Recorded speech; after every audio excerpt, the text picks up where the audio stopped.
Kia ora e te whānau. When you find yourself and your business in a crisis situation, one of the most important things you can do is to protect your revenue streams. But in actuality, protecting the revenue of your business is about more than just ensuring the cash keeps flowing.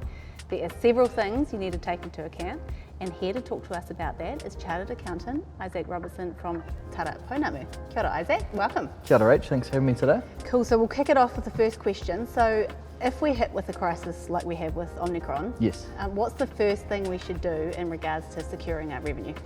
I think stepping back, what I would recommend to any business is just, right back to the basics of, can you operate?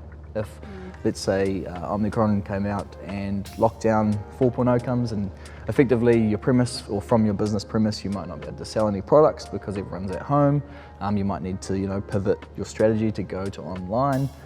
Or is it, your staff just generally can't operate in certain surroundings?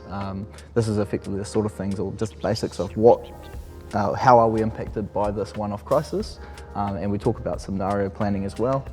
But effectively, you just want to be prepared for those moments. Okay, cool. Is there any specific examples that you've kind of seen during this time in the pandemic? Yeah, and I have actually. I had, and it wasn't pandemic related, actually pre-pandemic, but there was a fire at a client site, and while everyone's running outside and panicking and worrying about the workplace, the CEO was actually on the phone securing a lease for the following week. So that's just a good example of a business owner who is genuinely interested in making sure that the business continues and survives.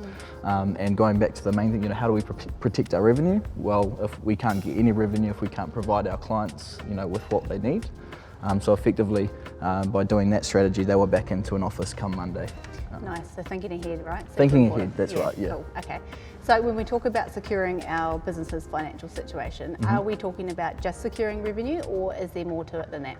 There's definitely more to it. So, we talk about some crisis situations in this, but really even before that, there might be some situations where, worst case scenario, employees are going to do similar work. So how do we combat that? By protecting our own revenue. We might have something called restraint of trade set up. Other examples could be, securing finance internally with your business. So what I mean by that is having a rainy day fund. So, if a big, one-off incident comes out and you just can't operate for 3 or 6 months, I always recommend businesses have about, 3 to 6 months worth of income or spend saved up as a rainy day fund, or even a facility available. Yeah, runway, right? You've got to have the... Pretty much, you've got to have that runway set up. And again, you might look, it might look nice at the moment, but something could happen tomorrow, and you just might make, again, being prepared for that. Yeah.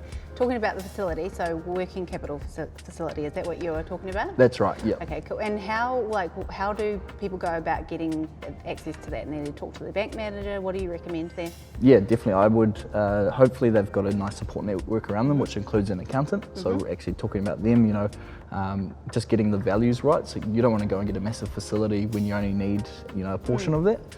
So that's one area. The other area is to other business partners, just, bouncing off them.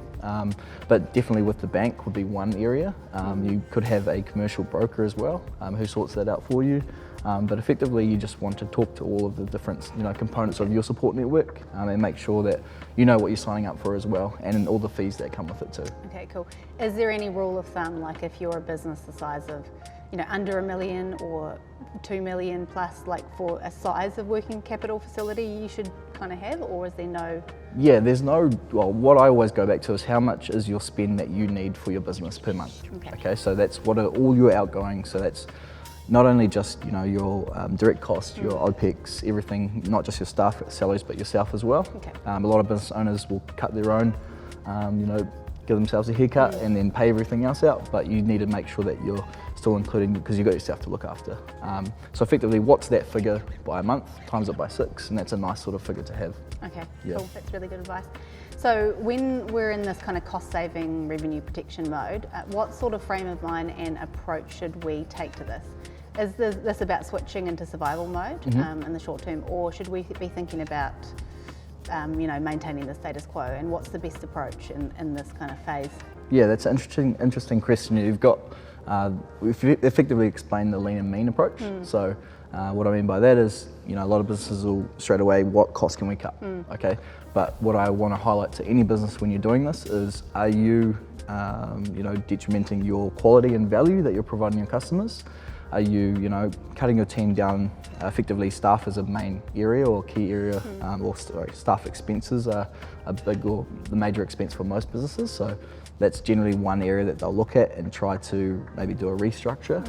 But again, you need to be prepared for scale. So effectively, you're reacting to something in the short term.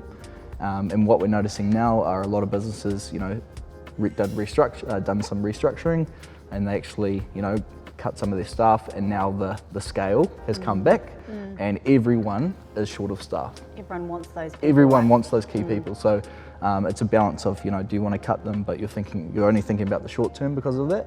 But long term, can we still provide the same quality? And, you know, even with bringing on a new staff member, everyone knows how long it takes to train them up, all the extra costs and behind the scenes. So what are some tools or some tips that people can do in that phase of, if you are having to cut back time, like, is there things where you can put them onto a part-time contract, or, you know, like, what would you recommend in that phase? Yeah, for sure. So if we're talking about staff, just like you said, moving them from an employee to and again, depending on the contracts, but moving them to contractors, so you can actually, again, depending on the demand that you required, you're actually paying for that. That's effectively a really good scenario if you're bringing on anyone new, including, you know, effective, you know, minimum hours, or being clear on that and what their actual requirement for work is. Again, you're just trying to limit yourself to the scope that you really need these staff members. And again, if the work ramps up, then you can go from there as well. Awesome, cool. I think that's it on revenue protection. Good insights. It's going to be really useful for whānau out there with their contingency plans. For sure. So now we're going to jump into the exercise. For the first part of this exercise, write down the 3 most important things you can do immediately in the case of a crisis to protect the revenue of your business. The second thing, take a look at your business model and decide the 3 actions you'd take if you had to make savings in your business, and write them down in your plan.